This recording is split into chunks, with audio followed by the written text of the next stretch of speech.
Welcome to Enterprise Bank Presents Dollars and Cents. We have a very special show again here today, so stay tuned in, folks. I am Prema Nagathan, Vice President, Security Officer for Enterprise Bank. And with me is my co-host, Ken LaValle, Risk Management Security Specialist for Enterprise Bank, Assistant Vice President. And we have a little bit of a different show, still focusing on fraud and what's going on within our communities, but our audience today is a little bit shifted. Ken, what do you think? Well, our shows in the past have been directed at the customer of the banks, the consumer, people who have been impacted by fraudulent activity, scams, things like that. And today we're going to change the focus a little bit, and we're going to move towards the business sector. We're going to talk with a couple of experts who work at Enterprise Bank with us, who are really knowledgeable about the issues involving fraudulent activity within the business sector, and it's so important to know this. If you're a small business owner, if you're someone who runs a business locally in Lowell or in the area, tune into this show because it's going to really be good. So we've got Edie Joyce. Edie Joyce is Senior Vice President, Cash Management Director at Enterprise Bank. She's one of our guests, and of course we're also joined by Megan Lally-McGurl. Megan is a Vice President at Enterprise Bank. She's the Senior Risk Management Manager. So, both of you, I'm glad to have you here today. It's great to have you on the show, and I think Prema probably is going to pose the first question to get us off and running. Thank you for having us. Oh, thank you for being here. Really appreciate it. Edie, Megan, why is it important for business owners to also be worried about fraud and what they need to keep in mind? I just want to pose it to both of you. Edie, if you want to take this away. Sure, and when we talk about business owners, I like to expand that sort of universe of for our audience. Mm-hmm. So we're going to talk about business owners, small businesses, regardless of the size of the business, not-for-profits, any kind of organization that we consider a business or a commercial client of the bank or other banks. And one of the reasons we're here today is that the regulations, the laws changed quite a while ago in the early 1990s to put the onus on the businesses, the not-for-profits, to take care in how they handle their financial situation and put processes in place to mitigate fraud. And we're seeing a lot of different kinds of fraud types committed today. And when we talk about fraud, it's a multi-billion-dollar industry, if you want to call it an industry. Yeah. And the numbers of cases and the losses that businesses, commercial, not-for-profits across the U.S. suffer every year is in the billions and billions of dollars. And it increases to grow as fraudsters become more sophisticated. And I think Megan's going to talk a little bit on the electronic side. And when we talk about fraud, we're talking about check fraud, wire transfers, and automated clearinghouse, ACH fraud mainly. And I know you're going to address some of the online ways to mitigate it. And we are seeing an increasing number of fraud every day. I think we look between us at cases that occur with our customers. Check fraud, counterfeit check fraud is still the largest occurrence for companies.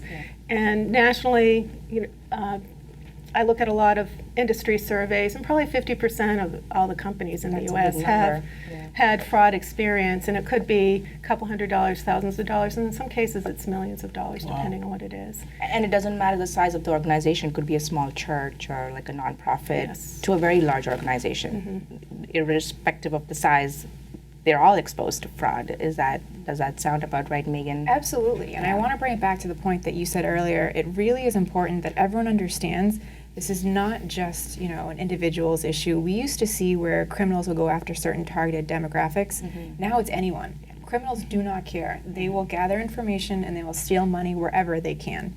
So one good example, if you don't mind, I'll start with one. We had a lawyer who, same thing, probably self-employed, has her own business. She was doing a real estate transaction. She sent a $96,000 wire to a bank. So she received the instructions via email, called us, said, I want to send this wire. We said, absolutely. That's a service we provide. We went through the process, checked everything with her, and we sent it. Unfortunately, she never checked to make sure the instructions she received were correct. So the lawyer she was working with to do that real estate closing, that lawyer's email had been compromised. Wow. So even though we technically did all of the right controls in place before we sent the wire, she never called to make sure that wire was legitimate, the instructions. So it ended up going to a fraudulent account. Right.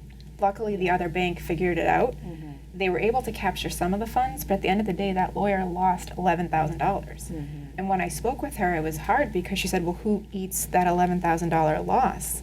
And I said, unfortunately, you sent the wire. You know, at this point, you'd have to work that out with your client, the other lawyer, because it really isn't clear. And I think that's what Edie was trying to get at earlier. It's really a partnership with us and our customers, trying to help them see all the different ways that you could be, you know, a victim of fraud. And in that case, that lawyer, you know, she thought she was doing everything right, probably doing a very quick closing, doing everything for her clients, but at the end of the day, she sent a $96,000 wire without ever calling someone. So to help companies, we always recommend anytime you do a money transfer, talk to the person that asked you to do it. Even if it's within your own company, you never know whose email can be spoofed or hacked. So you always want to verify that, and we do that internally at the bank as well. So it's very easy to spoof an email. Absolutely. It could look like it's coming from Megan to me, but how do I know it's truly you? So I really have to question that email, especially when Absolutely. it's involving dollars and banking and things like that. Right. You know, you mentioned the who was responsible for the loss. So I think a lot of people, and correct me if I'm wrong, may be under the assumption that, oh, the bank's going to cover me on this. The bank is going to pay the loss, not me. Is that accurate, and is that true? We are a community bank and we do work with our customers. However, at the end of the day, if a customer has processed a transaction that they have authorized, they are responsible for that activity. We do offer a wide range of fraud products that we can talk about a little bit. That'd be great. But we do want to make sure that customers are aware of this and they're, you know, taking advantage of any solutions that are offered. Again, we do try and partner with our customers, but even if we have the best controls in place, if someone sends us that $96,000 wire and that lawyer approved it, there's really nothing else that we can do to go above and beyond. That customer could have potentially lost $96,000. Right. So not only the banks need to have controls, which we do, and we have a lot of regulations, but the customers too on their end will need to have policies and procedures and things like that. So I know you talked a little bit about the email being spoofed or phished or, you know, not being from the person that they thought they were. What other forms of interception where fraud may be committed on top of the online email type of I requests? think Edie wanted to talk about some of the employee, the kind of the human controls. Right. They're important. Right. Just this afternoon before we came over here, I had an article I shared with you from an accounting firm. And I think most businesses, most not-for-profits work really closely with an accounting firm to prepare their annual numbers and to do some quarterly reviews. And the accounting firms are great advisors in terms of making recommendations about internal controls. And, you know, we can't stress enough how important internal controls are, and that means segregation of duties. So you want to have a different person making the deposit than the one who is writing out the checks. And you want to make certain that whoever's writing out the checks or making the wire transfers or sending in any electronic payments are sending them to the appropriate places.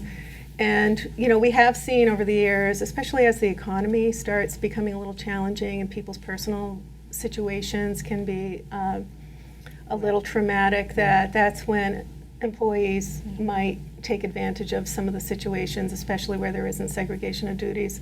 So it's really important that you know who you're hiring. You know, I know a lot of companies are very small, and, you know, background check might seem like a kind of a difficult thing to do. But some of the fraud cases, and one that I shared with you today, an employee had embezzled 7 figures, and that employee had done it previously at another employer. Well, you know, I think a simple Google search might be able to help address that. But, you know, I've seen multiple cases where an employee had done it somewhere, and then they go to a new company, start fresh, it happens again. And those numbers can add up because, you know, it could take 10 years, but over the course of 10 years, you know, at $100,000 a year, either by wiring money to themselves or writing checks to themselves or using company credit cards, that can really add up. And for And it sounds like this happened over a period of time and was never caught. Right. And eventually probably somehow surfaced. So So controls were not in Right, place. so some non-technical controls, we had talked Right. about account reconciliations, making sure the segregation of duties, like you said, but the background checks, the reference checks are really important, but even once you have the employee, you really should be training your employees too. So you have a code of ethics policy. You also have, what's allowed on our systems, what's not, what is a phishing email, what is fraud, because maybe the people in those companies didn't know what that person was doing was wrong because they weren't told to report something that they saw. So it really comes down to the onboarding, but also the ongoing training. education is really You know, important. exactly, education is very, very important. Prima and I love to say knowledge is power. So the purpose of this show is to educate the public, and now we're educating business owners and things like that. And Prima and I will go to various senior centers and we, have these training sessions for people who are vulnerable. Does the bank, or do banks, give this type of instruction to their customers? Or is it expected that they should do this on their own? In other words, if a customer called you and said, would you come in and talk to some of our people? We're your client, we have an account with you, could you give us some advice? We do enjoy giving advice and working with our customers. We may not go on site specifically to one customer, but we do go to groups like a local Rotary group. Good idea. Same thing with Right. the senior center. We would love to go to a group and talk to them about all these options. I know Edie works through her cash management group with a lot of the business customers to educate them on the fraud services that we do offer. So it is a combination. Again, that's that partnership that we talked about. Right. Customers really should be working with their accounting firms that you've talked about. They should be doing their own research, keeping up to date with the local scams, because as soon as we train someone on something, a new scam comes out I and know. it's very hard to keep up. Yeah. So it really is that ongoing education. You said knowledge is power. It's really important to keep doing that, and we would love to go to any group event and talk about controls and Sure. we don't give recommendations per se on specific products besides the ones that we offer, but we can definitely talk about controls in general. Even if they need legal advice or financial advice, they can certainly reach out to their business partners and get that advice. I know we have about a minute before we go into a quick break, but do you want to highlight any of the? I know we talked about the human element. We talked about the email type of interception. Anything else that you can quickly note before we come back? Very quickly, maybe yeah. this is a teaser before Yeah. we come back. We've talked about employees, we've talked about your internal controls, IT controls, but what about your vendors? Yeah. You're hiring them to do a service on behalf of you, but what happens when one of them is compromised? So if they're physically in your building Or even off-site. Right. right. So you may not remember that they're on your system. They're just as vulnerable as your employees. That's great. So why don't we take a quick break? When we come back, we'll continue this very interesting conversation on Enterprise Bank Presents Dollars and Cents. Hey, look at mommy. Maybe the light hurts his eyes. Maybe she's just not hungry. Maybe it's a phase. Avoiding eye contact is one early sign of autism. Learn the others today.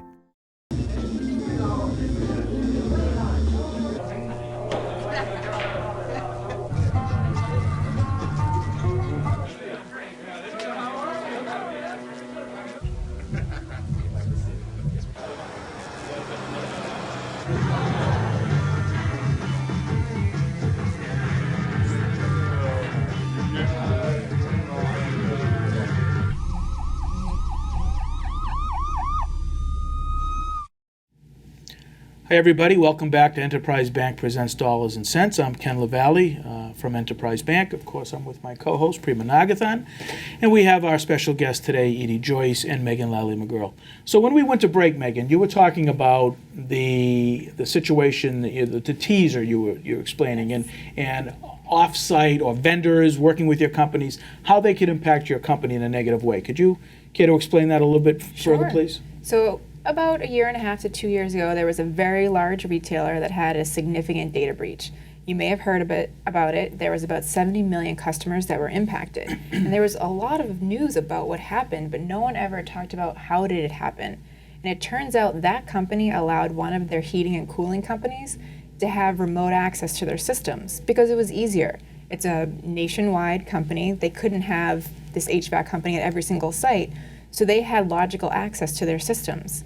Well, it turns out that HVAC company was compromised. And because there were no controls between that HVAC company and this large retailer, the criminal was able to go through the HVAC systems to the large retailer and steal all that information. So you want to be really careful who you're giving your information to, because it comes back to your reputation. Right. If you're a nonprofit, if you're a small business, even if you're a large business, you want to make sure that you are not only protecting your funds, but also the information you have.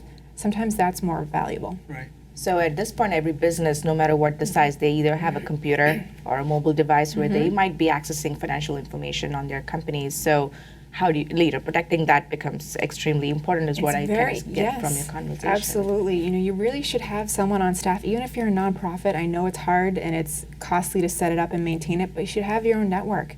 Have a firewall. Make sure you're patching your systems. Use passwords. You know, really any of the general IT controls you can find on websites. And the biggest one is to have a standalone system to do any of your online banking. That's really important because even if your network's compromised, at least your online banking sessions are not. So I think we've talked a little bit about the different types of threats, but what do businesses have that they can get from their financial institution or other organizations to protect themselves? What type of controls might be available, Edie? Megan talked about online banking, and although we wouldn't think of that necessarily as a control, but it's a great source of information. So if our business customers are logging in every day, a couple times a day, looking at their account activity, if they see anything unusual, they'll be able to tell the bank immediately if there's an unauthorized debit to their account, either automated clearinghouse, we talked about that, an electronic debit, or an unauthorized check clearing their account. The sooner we know about it, the sooner we can do something. If you're waiting until the end of the month and you're not looking at your account throughout the month through online banking, a lot of times it's too late. And some of those amounts can be fairly large. And if you think about a check, a business writes a check, puts it in the mail, it gets mailed to their vendor opens it, it sits in someone's inbox. A lot of eyes, a lot of hands can look at that checking account information. And as I mentioned earlier, checks are still the number one fraud situation. All a fraudster really needs is a couple pieces of information off the check, and they can recreate their own check, or they can steal and alter a check, and then they're off and flying thousands of dollars later are out of the account. So looking at the account every day through online banking, converting checks to electronic payments, either through business online bill pay, which most banks offer now, or through the automated clearinghouse system, converting checks to electronic payments reduces fraud. We also offer a service, most financial services offer a service called Positive Pay, and what Positive Pay does is takes the account check information, the serial number and the dollar amount of the check, and as those checks are clearing the bank, either through the teller line or through the operations area, that check information is matching what our business customer has given us. And if there's any mismatches, we email our clients at 6 or 7 o'clock in the morning. We give them until midday to make a decision to go online, actually look at the image of the check and authorize us to make a payment. Because if there's a mismatch, that could mean that there's a counterfeit check drawn against the account. So those are a couple of ways, but you know, to the extent that any of our business customers can reduce paper payments, convert them to some kind of electronic payment, that is going to help them safeguard it. And again, we talked about internal controls. You know, I think we talked about those quite a bit, but those are so important. You know, and I think we kind of, you know, a lot of businesses take it for granted. And with a small company or a small not-for-profit where you only have a few people that are handling the financial side of the organization, there are board members that can act as treasurers and approve checks. You know, a lot of our not-for-profits require 2 signatures. So there's another layer of looking at the payments that are leaving the organization. So you almost have to be a little creative in terms of tapping into some existing resources to help provide that other part of that segregation of duties. Right. And that would come through conversation with your financial institution. So even though you mentioned online banking, you know, we want to make sure when people sign up, you're not using one account for everyone in your company. Everyone should have their own username, their own password. You could even set up dollar limits. So maybe someone, if Edie is an experienced person, we would give Edie a higher wire limit than, say, someone who just joined the company. So you want to make sure you're looking at all of the options that your financial institution offers, because they offer it for a reason. You want to take advantage of it. It helps protect you, your company, and even your customers. Right. So I think proactiveness is extremely important. Don't wait till a fraud has occurred, because it takes one fraudulent hit for maybe a very large loss or even reputational risk to the business. So I think it's extremely important. And they shouldn't really cost a lot of money. I know some small business owners might think that, oh, this is going to cost me a lot of money. Any thoughts on, how much of a expense would that be for a business, a small business, depending on the various products that you covered today? It would depend on the business and what they're looking for, but there are very feasible options that are out there. Of course, some of the products do come with some cost. It depends on your financial institution. But having each person have their own username and password, dollar limits, those are typically free services. Some banks offer text alerts. If someone has logged into your account, if there's a potential fraudulent item, there are just so many options. And it does cost money. It does take a little bit to maintain, make sure you set everyone up correctly. But once it's set up, it is worth it in the end to help protect yourself. It's definitely worth having that conversation with the financial institutions to see what they can offer them. Right, and each bank is different, so they may have different services, but they all will have some type of service to offer. Is Positive Pay something that's available at most financial institutions? It is. And I know that when Prima and I deal with some of these companies that have been victimized with these fraudulent checks, and we see these individuals who come from other parts of the state come into the Merrimack Valley with these checks that look very legitimate, and they're now trying to, and sometimes successfully cashing these checks on these business accounts. Oftentimes the conversation that Prima and I have about, let's get to Edie and talk about getting Positive Pay for that company. So that's a very good thing to have. And that would prevent that from happening. It would prevent that from happening. And as I mentioned, the information is connected to the teller line. So if somebody is coming in and trying to negotiate a fraudulent check, the teller will have the information that that check was not a check that was issued by the company. That's So it'll excellent. stop that process. Because I think it's a misconception that customers may think that we're reviewing every single item that comes into the bank. That's not the case. We receive over 250,000 checks a month. There's no way we could possibly employ people to look at every single item that comes in. Although we do have controls in place, it's still a challenge. If a criminal wants to go out there and make a really good check, they can, and there's not much we can do to stop it, because they may know the check range, they may have, like you said, once that check goes out, they already have the account number, they have the signature on it. It's just so easy to counterfeit these days. And that's a really good point, because customers say, well, how did it get compromised? I mean, you're writing your checks out to businesses, you're making payments, you're paying your employees. So the check information really is out there and very easy to be compromised. Absolutely. So some of those electronic methods that you talked about, probably a little bit safer and more faster too. You make your payments a lot faster than having to mail the checks out. I know in some of our previous shows we talked about how people drive around neighborhoods stealing mail. So you could be having a payment that's sitting in the mail that's either your outgoing or incoming mail, and it's gone, and somebody's compromised that and altered it. Absolutely. One of the things that's available to businesses is security features on the checks. So all the check printing companies, regardless of who a business will use, can offer security features. And there's a number of companies that specialize in that. So that's also helpful too. It's more difficult to duplicate a check if there's some security features on it. So they won't ensure that check won't be negotiated, but it's another layer A of little security. harder to do that. Absolutely. So we talked about some of the controls and the proactiveness, but what if a business has been victimized and now they have a situation where either they lost money or the information was compromised? What are some of the resources available to them at that point? Any thoughts, Megan? Yes, we definitely would want them to call us as soon as possible. We talked about being proactive, but in this case, if you have to be reactive, that's fine. Call us as soon as you know there's an issue. And it will depend. So if there's information stolen, we will direct you to the Federal Trade Commission website. We will also have you work with your local law enforcement. We definitely want you to file a police report, regardless of whether money was stolen or not, because what law enforcement is trying to do is they're trying to gather all this data and look at trend analysis. Realistically, it is very hard to, especially with the electronic fraud, to find who did it. But if we start gathering that information, it just helps us. It's another tool. We also have the internet crime complaint website. So we want you to file and let people know about this as soon as possible. And then we have additional controls that we can put on from the bank side.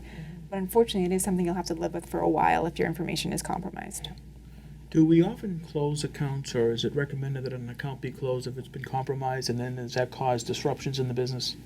It depends on the situation. If the account number has been compromised, we will. If it's been, just their online account, that's not tied necessarily to it, so we can change those. It really depends on the situation. And that's the important part, is when the customers call, we really want to find the information, because if you don't give us all the information, we may not be able to help you sufficiently. And it depends. It may work with, our department. We may have cash management get involved. It just depends on what the situation is. Well, I think it's just important to note that we're constantly vigilant. We're always watching, looking, trying to assist our customers. And I know most banks are doing everything they can to protect the customers from these types of activities. And we want to make sure that all of our customers are never compromised in any way, shape, or form. But unfortunately, it does happen. And that's part of why we're doing this today, to bring people up to speed on what they need to do and know to prevent this from happening. So I really, truly appreciate having the two of you on the show. I hope that you look very, very nice, both of you, in your beautiful colored outfits, and that's fantastic. Prima's a little wearing dark today, but that's fine as well. She always looks good. She's fighting crime. Fighting crime, absolutely. So it's been great. Prima, do you have any closing thoughts? No, I think it's just so important that, hopefully we have a lot of viewers watching this show today and take something away from this. There are resources, talk to your banks, whether it's Enterprise Bank or whoever you bank with. Definitely talk to them and see what is out there that they can put in place before the fraud occurs. So I think the big takeaway today, really, again, I've already used this word, is proactive. Absolutely. There's information available online. It only takes some time. So I really hope our customers, our community members can take something away from this. And if they have any questions, they can certainly reach out to us. Your information will be posted at the end of the show. So if they need to contact for any additional information, that will be available to our community members. Great. So thank you very much. Thank you. Well, folks, thanks for tuning in to another episode of Enterprise Bank Presents Dollars and Cents. We hope you've enjoyed this show, and we'll see you again soon. Take care.